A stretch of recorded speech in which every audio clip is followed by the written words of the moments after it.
In this video, I'll guide you to the simple process to delete invite messages on Instagram. So without further ado, let's get started.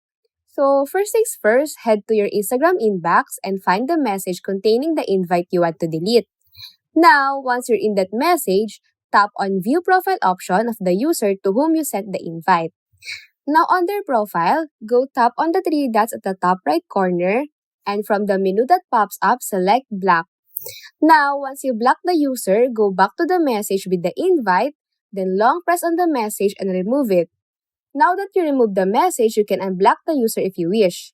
And that's it, a straightforward method to tidy up your message on Instagram. It's important to note that the method mentioned is an alternative, as Instagram doesn't provide a direct way to delete invite messages. But be sure to check on Instagram for updates as they may add this feature in the future. Now, if you found this video helpful, don't forget to hit that like button, drop a comment, share this content, and subscribe for more guides and tips.